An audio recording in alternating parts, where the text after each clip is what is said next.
તો ચાંદીપુરા વાયરસને લઈ ભરૂચમાં આરોગ્ય વિભાગ એક્શનમાં। ભરૂચ સિવિલ હોસ્પિટલમાં સ્પેશિયલ આઇસોલેશન વોર્ડ ઊભો કરાયો। શંકાસ્પદ દર્દીઓને તાત્કાલિક સારવાર મળી રહે માટેની વ્યવસ્થા।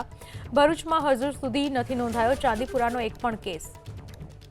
ભરૂચની સિવિલ હોસ્પિટલમાં એક સ્પેશિયલ આઇસોલેશન વોર્ડ શરૂ કરવામાં આવ્યો છે। સાવચેતીના ભાગરૂપે આ અલાયદો વોર્ડ બનાવવામાં આવ્યો છે, જો કે હજુ સુધી ભરૂચમાં કોઈ પણ ચાંદીપુરાનો કેસ નોંધાયો નથી।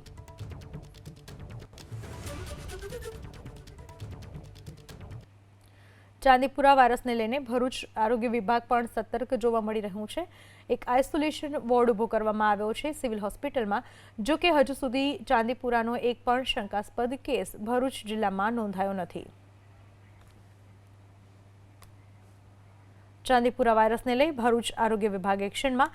સિવિલ હોસ્પિટલમાં આઇસોલેશન વોર્ડ શરૂ કરાયો। દર્દીઓને તાત્કાલિક સારવાર મળી રહે તેવી વ્યવસ્થા કરવામાં આવી, જો કે હજુ સુધી કોઈ પણ આવો શંકાસ્પદ કેસ મળ્યો નથી।